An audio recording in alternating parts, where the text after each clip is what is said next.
What's up guys, it's T-Ball and I am back with another video. Before I start, if you guys could leave a like and subscribe if you're not subscribed already.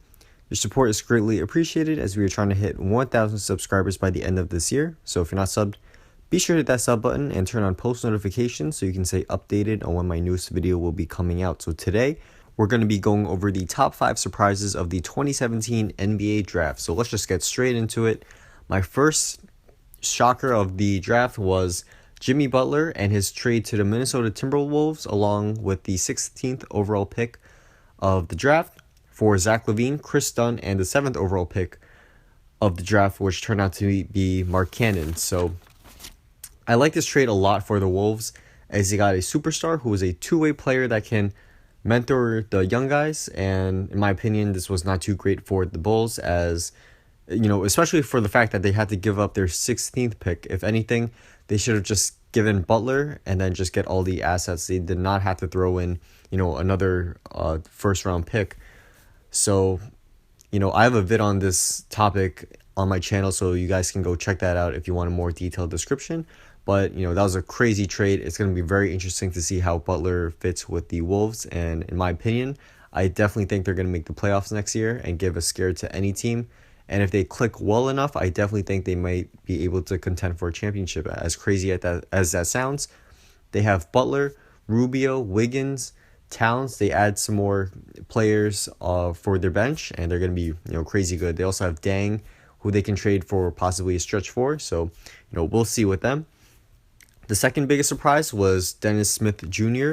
going at number 9 to the Mavs. So I was very surprised with this pick, especially because I'm a big fan of Smith and his game. Smith, in my opinion, should have been picked around the 5. I actually like him a lot more than De'Aaron Fox. I definitely think Fox's jumper is something to be very wary about. It's not, it's pretty broken in my opinion. The form is actually not too bad, but he's still shooting around 20-something%. But still, shooting is one of the easiest things for players to improve on. So he can definitely improve on that with some more practice, better mechanics, and, just other stuff from the training staff.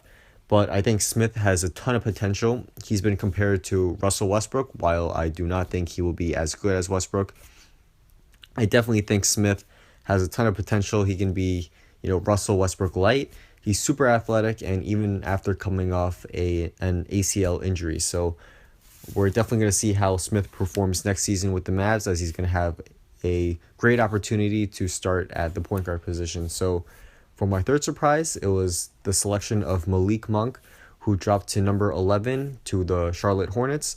Monk is a very talented scorer, and I believe he has a ton of potential.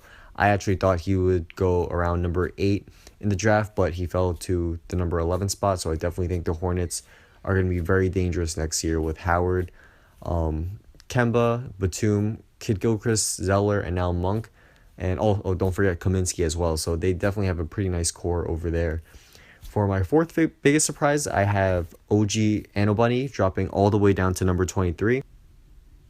I was very high on Anunoby, and he definitely has some high potential. He's very long and athletic, but he does have a broken shot.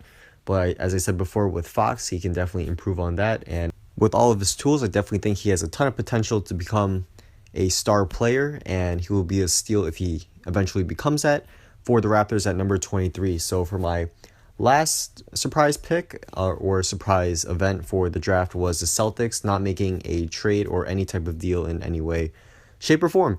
So I was expecting the Celtics to make a deal in the draft with all of their assets, but as we saw today, they selected Tatum with the number 3 overall pick, which I think is a solid pick. Tatum has the potential to become a very good player. He's a good ISO scorer. He definitely has some nice shooting mechanics, and he's pretty athletic as well. So I'm definitely not saying they had a bad pick.